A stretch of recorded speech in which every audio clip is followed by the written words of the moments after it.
Mary Magdalene knew something about your body that you were never supposed to find out. Not your soul in the abstract. Not your spirit as a concept. Your body. The physical structure you've been living inside your entire life without once being told what it actually is. There is a knowledge that doesn't arrive through reading. It doesn't come through a teacher standing at a podium, or a book you highlight in 3 colors, or a retreat you saved 6 months to attend. It comes the way lightning comes, without warning, without asking your permission, through the body before the mind has any chance to categorize it. You felt it, maybe once. Maybe in a moment so quiet the world had no name for it. Something moved in you, not emotionally, not mentally, physically.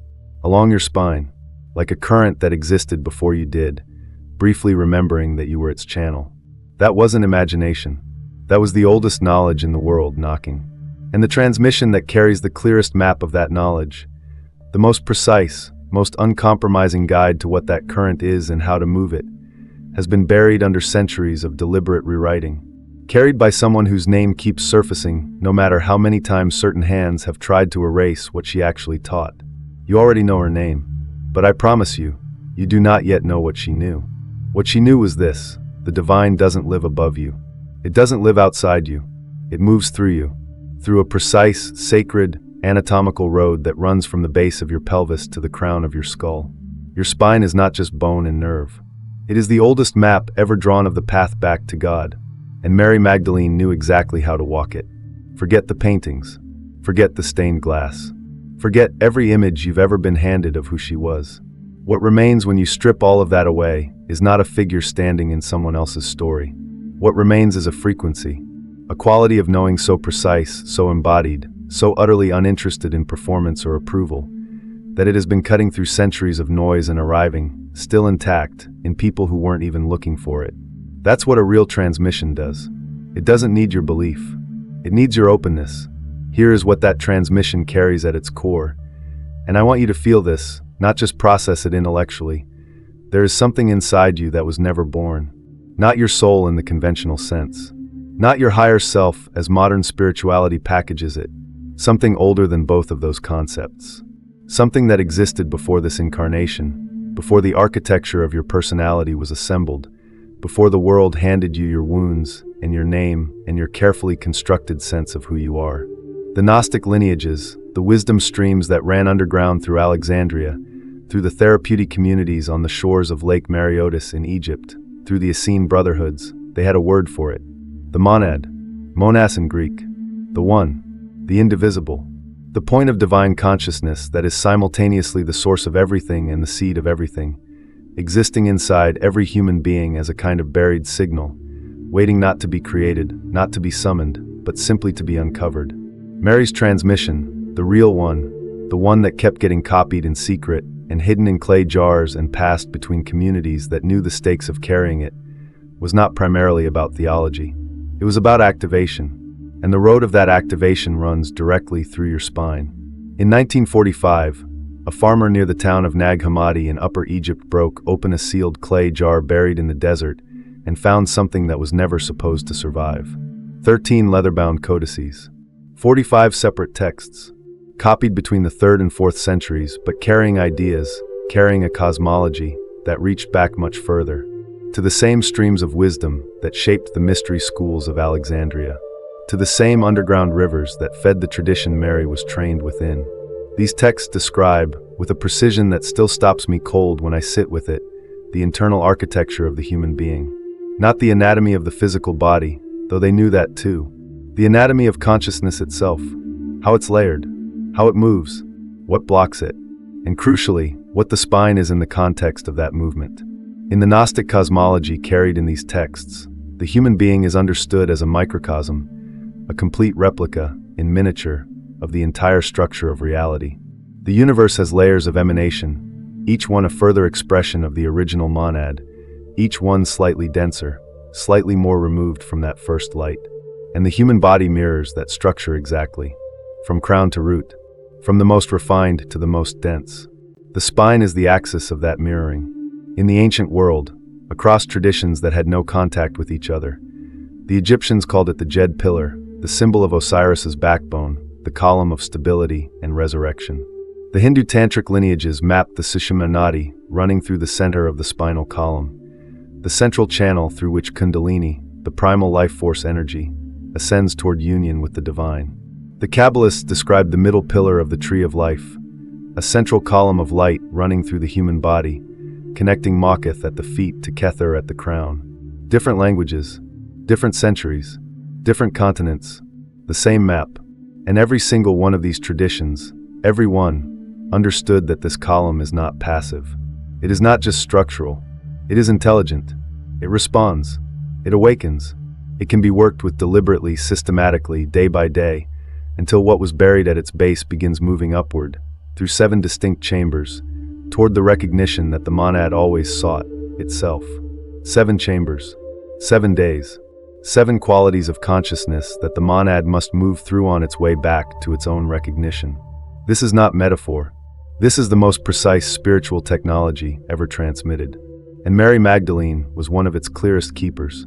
I want to say something before we go into this, because it matters. What you're about to work with over these 7 days is not a meditation technique in the modern sense. It is not breath work. It is not visualization as entertainment for the mind. What this is, what it has always been, in every tradition that carried it, is a systematic act of remembering. You are not building something. You are not earning something. You are removing, layer by layer, the density that covers a signal that was always broadcasting. The monad doesn't need your effort. It needs your attention. Directed, sustained, moved with intention through each chamber of your spine in sequence. Begin each day in stillness. Spine erect, not rigid but alive. Palms open. Breathing slowly enough that you can feel the breath as something more than oxygen. As if the air itself carries a frequency. Because according to every tradition that understood this, it does. Day 1, the root remembers. The base of your spine. Place your awareness there, not your imagination, not a visualization of color or light. Your actual felt awareness. The physical sensation of the base of your spine making contact with whatever is beneath you. In the Gnostic cosmological map, the lowest chamber of the human being corresponds to what they called Heil, primal matter. The densest expression of the monad as it steps down through the layers of creation into physical form. This is not a shameful level. This is not something to transcend quickly and move past. This is the ground. The Jed pillar of ancient Egypt, that symbol of Osiris's spine, was always shown planted in the earth. Stability first. Rootedness first. The current cannot rise through a column that isn't grounded. On day 1, the only practice is this. Sit, feel the base of your spine, and repeat internally, not as affirmation, not as wishful thinking, but as recognition, the most foundational statement consciousness can make about itself. I exist. Not I think. Not I feel. Not I believe. Just I exist. Let the body confirm it. Let the base of the spine become a fact rather than an assumption. Because here is what I've come to understand after sitting with this for years. Most people are living their entire spiritual lives from a foundation that has never once confirmed its own reality. They're seeking transcendence from a root that doesn't trust existence itself. The monad cannot ascend through a body that is not yet sure it belongs here. Day 1 is for belonging. Day 2, the current begins. Move your awareness upward, slowly, about 2 inches above where it was yesterday, into the sacral region, the space just below the navel, above the pubic bone. This is where the Gnostic texts locate what they called epithymia, desire in its most primal, pre-personal form. Not craving, not addiction, the raw wanting of the monad to experience itself through sensation, through feeling, through the intelligence of the body that exists completely below the threshold of thought. The ancient mystery schools understood something that took modern neuroscience until the late 20th century to even approach. The gut is not a passive system. The enteric nervous system, over 500 million neurons lining the gastrointestinal tract, operates with a complexity that mirrors the brain. The ancients didn't call it the enteric nervous system. They called it the seat of gnosis in the body, the place where the body knows before the mind understands. On day 2, you are not trying to feel any particular thing. You are trying to feel without immediately managing what you feel. Let sensation arise in that sacral space without rushing to name it, judge it, or transform it into a narrative. The current of the monad begins here, in the willingness of the body to feel without fear. Day 3, the fire is claimed. Solar plexus. The celiac plexus in anatomical terms, the largest concentration of nerve tissue outside the brain and spinal cord, sometimes called the abdominal brain. The ancients knew it as the seat of thumos, spiritedness, will, the fire of selfhood. In the Gnostic architecture, this chamber corresponds to the demiurgic level, the place where the individual will either asserts its own sovereignty or collapses into a borrowed identity.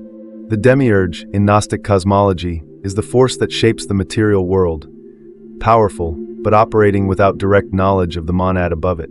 When your solar plexus is blocked, you operate the same way, capable, even forceful, but fundamentally disconnected from the source of your own fire. The Nag Hammadi texts, specifically in the Apocryphon of John, describe the awakening of the divine spark as a moment of recognition against opposition. The spark knows itself despite the density surrounding it. Day 3 works with that opposition directly.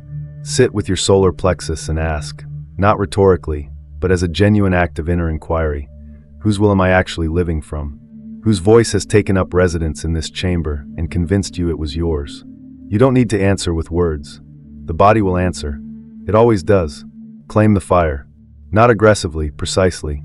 The way you would reclaim territory that was always yours. Day 4, the heart turns inward.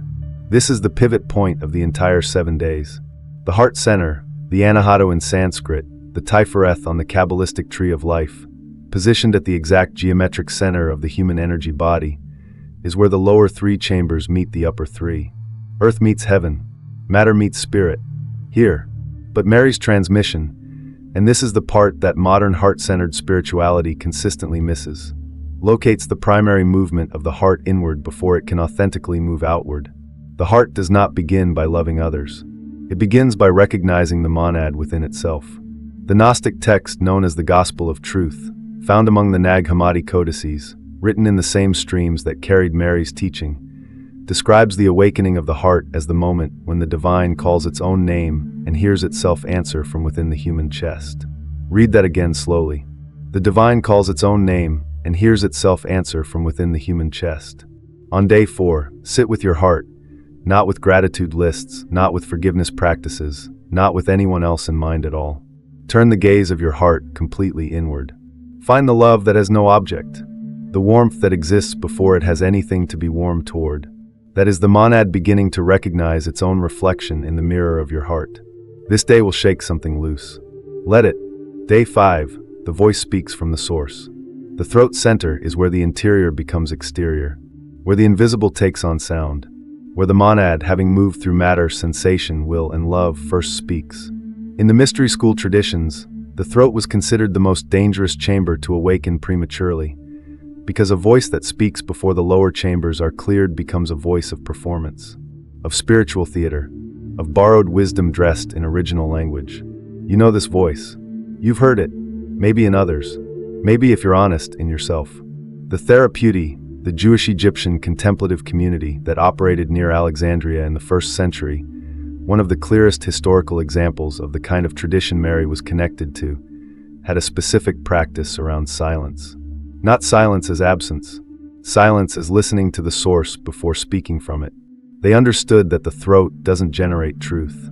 It transmits it, but only if the channel below is clear. On day 5, the practice is not about speaking differently. It's about pausing, just once, before you speak today, and locating where the words are coming from. From the mask? From the wound?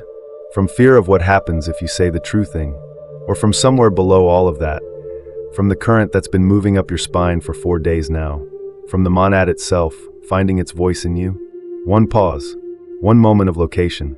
That's enough for day 5. Day 6, the seer turns around, between and slightly above the eyebrows. The point that has been called 1,000 names across 1,000 traditions, the ajna, the third eye, the eye of Horus, the eye of providence before it was co-opted into symbols on currency. Every single tradition that mapped this center said the same thing about it, in different language. It is not a tool for seeing outward in unusual ways. It is the point at which perception reverses direction. The eye stops looking at the world and begins looking at itself. In the Gnostic framework, this corresponds to the level of nous, divine mind. Not the personal intellect, not rational cognition, but the quality of awareness that knows itself as awareness. The monad perceiving itself as the perceiver rather than identifying with anything being perceived. The Hermetica, The ancient Egyptian Greek wisdom texts that fed into the same streams as Mary's tradition describe this reversal with a phrase that has stayed with me. The mind that knows itself becomes the thing it knows. When awareness turns back on itself at this chamber, it begins to collapse the distance between the observer and the observed, between you and the monad. On day 6, close your eyes and rest your attention at that point between your eyebrows. Not forcing, not hunting for visions or colors or geometric patterns. Simply being the awareness that looks rather than the thing being looked at. When a thought arises, don't fight it. Just notice who is noticing the thought. Return to that, again and again. The third eye doesn't open dramatically. It shifts, like a lens rotating a single degree, and suddenly everything is in focus in a completely different way. Day 7, the crown receives. The 7th day is the quietest, and the most complete. At the crown of the skull, the Gnostic cosmology locates the level it calls pneuma, pure spirit, the direct emanation of the monad itself, existing in the human being as the thinnest, most refined layer of our nature, the one closest to the first light, the one that never fully forgot what it came from. In the Kabbalistic tradition, the crown, Kether, is described as the point where the infinite contracts into the finite, where Ein Sof, the limitless light, steps down into form, not as a descent into something lesser, but as an act of love, the monad choosing to know itself through the experience of being this specific person, in this specific body, in this specific moment of time. The crown doesn't need to be opened. It needs to be recognized. On day 7, sit in complete stillness. No technique, no focus point, no practice at all in the conventional sense. Simply, be aware of the top of your head as a threshold, not a ceiling that keeps you contained, a membrane, a place of contact between what you are in form and what you are beyond form. Breathe, and as you exhale, imagine, just lightly, just as a gesture of willingness, that the monad, having traveled the entire length of your spine over these 7 days, having moved through every chamber of your being, arrives here, at the crown, and recognizes itself, not with fireworks, not with visions, with something quieter and more permanent than either, with the simple, unshakable knowing, I was never separate from this. That recognition, that moment of the monad knowing itself through you, is what Mary's transmission was always pointing toward. Not belief in something outside you, not devotion to something above you, recognition of what was always already inside you. Before you go, I want to tell you something. This channel has been demonetized, which honestly says more about this content than I ever could. What you just watched is the surface, the 1%. The deeper transmissions, exclusive illustrated handmade ebooks, audio podcasts, member-only videos, everything that goes further than this lives on Patreon. Link in the description. And if you want the ebooks alone, visit the Esoteric Jesus store. Every one handmade, fully illustrated. This work continues. Come find it. 7 days, 7 chambers, 1 signal that was never actually gone. Mary's transmission survived everything thrown at it, because it doesn't live in documents or institutions. It lives in the body, in your body, in the spine you've been carrying your entire life without knowing what it was. Now you know what it is. The only question left is whether you're ready to feel it move. Because a person who knows the monad lives in their spine doesn't stay on their knees. They rise. Drop a comment. Tell me which day broke something open. The one you're afraid to do, that's the door.